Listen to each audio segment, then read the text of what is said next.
ഇടുക്കി നെടുങ്കണ്ടത്ത് അമ്മയെയും മകനെയും കാണാതായ വീടിന് സമീപം 2 മൃതദേഹങ്ങൾ കണ്ടെത്തി. വീടിന് സമീപത്തെ കുഴിക്കുള്ളിൽ നിന്നാണ് മൃതദേഹങ്ങൾ കണ്ടെത്തിയത്. ഒരു പുരുഷന്റെയും സ്ത്രീയുടെയും മൃതദേഹമാണ് കണ്ടത്. 1 മാസം മുൻപ് വീട്ടിൽ നിന്ന് മേരിക്കുട്ടിയെയും മകൻ റെജിയെയും കാണാതായിരുന്നു. രാഹുൽ സുരേഷിന്റെ വിശദാംശങ്ങൾ നൽകാൻ. രാഹുൽ, ഇതുവരെ പോലീസ് എത്തിയിരിക്കുന്ന അനുമാനം എന്താണ്? ഇതിൽ വിശദമായിട്ടുള്ള പരിശോധന നടത്തിയാൽ മാത്രമാണ് കാണാതായിട്ടുള്ള മേരിക്കുട്ടിയുടെയും റെജിയുടെയും മൃതദേഹമാണോ ഇതെന്ന് തിരിച്ചറിയാൻ സാധിക്കുകയുള്ളൂ. നിലവിൽ സ്ത്രീയുടെയും പുരുഷന്റെയും മൃതദേഹം ഈ വീടിന് സമീപത്തുള്ള കുഴിയിൽ നിന്നും കണ്ടെത്തിയിട്ടുണ്ട്. തിരിച്ചറിയാൻ പറ്റാത്ത വിധമാണ് ഈ മൃതദേഹം ഉള്ളത്. ദിവസങ്ങളുടെ പഴക്കം ഈ 2 മൃതദേഹങ്ങൾക്കുമുണ്ട് എന്നാണ് ഇടുക്കി SP ആയിട്ടുള്ള KM സാബു തന്നെ പറയുന്നത്. കാണാതായ മേരിക്കുട്ടിയുടെയും റെജിയുടെയും മൃതദേഹമാണോ എന്ന് പോസ്റ്റ്മോർട്ടം നടപടികൾ പൂർത്തിയാക്കിയാൽ മാത്രമാണ് പറയാൻ സാധിക്കുകയുള്ളൂ എന്നും SP പറഞ്ഞു. ഇതുവരെയും ഏതായാലും ഏപ്രിൽ 9-ാം തീയതി വരെ ആളുകൾ നേരിട്ട് കണ്ടിട്ടുണ്ടെന്ന് മൊഴി പോലീസിന് ലഭിച്ചിട്ടുണ്ട്. അല്പസമയത്തിനുള്ളിൽ ഈ കുഴിയിൽ നിന്നും മൃതദേഹങ്ങൾ പുറത്തെടുത്ത ശേഷം ഇടുക്കി മെഡിക്കൽ കോളേജിലേക്ക് പോസ്റ്റ്മോർട്ടം നടപടികൾക്കായി മാറ്റും. ആ പോസ്റ്റ്മോർട്ടം നടപടിയിലായിരിക്കും ഈ 2 പേരുടെ മൃതദേഹമാണോ എന്നതിൽ ഒരു വ്യക്തത വരികയുള്ളൂ. ഈ സംഭവം നടന്നതിന് തൊട്ടു പിന്നാലെ ഇന്ന് രാവിലെ തന്നെ ഫോറൻസിക് സംഘം ഈ സംഭവ സ്ഥലത്തെത്തുകയും വിശദമായിട്ടുള്ള പരിശോധന സ്ഥലത്ത് നടത്തുകയും ചെയ്തിരുന്നു.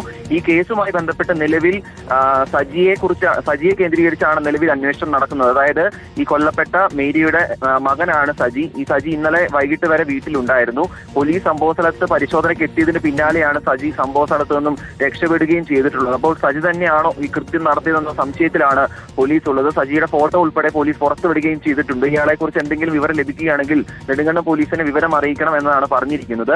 ഇന്നലെയാണ് കൊല്ലപ്പെട്ട മേരിയുടെ മകൾ പോലീസിന് രേഖാമൂലം പരാതി നൽകുന്നത്. അതായത് തന്റെ മാതാവിനെയും സഹോദരനെയും കഴിഞ്ഞ 1 മാസമായി കാണാനില്ല. സഹോദരനായ സജിക്കൊപ്പമായിരുന്നു കഴിഞ്ഞിരുന്നത്. പക്ഷേ സജി ഇവരെ കുറിച്ച് കൃത്യമായ വിവരങ്ങൾ തനിക്ക് നൽകുന്നില്ല. അതുകൊണ്ട് ഇവരെ കണ്ടെത്താൻ പോലീസിന്റെ സഹായം വേണം എന്നതായിരുന്നു ഈ പരാതിയിൽ പറയുന്നത്. അതിന്റെ അടിസ്ഥാനത്തിൽ ഇന്നലെയാണ് നെടുങ്കണ്ടം പോലീസ് അന്വേഷണം ആരംഭിച്ചത്. ഇന്ന് രാവിലെ വീടിന്റെ സമീപത്തെത്തി പോലീസ് നായയുമായി പരിശോധന നടത്തിയപ്പോഴാണ് പോലീസ് നായ വീടിന് സമീപത്തുള്ള ഒരു സ്ഥലത്ത് പോകുന്ന സാഹചര്യം ഉണ്ടായത്. അവിടെ മണ്ണ് മാറ്റി നോക്കിയപ്പോഴാണ് കൈയുടെ ഭാഗം ആദ്യം കണ്ടെത്തുന്നത്. പിന്നീട് ഈ കുഴി കുഴിച്ച് പരിശോധന നടത്തിയപ്പോഴാണ് 2 പേരുടെ മൃതദേഹങ്ങൾ കണ്ടെത്തിയിരിക്കുന്നത്.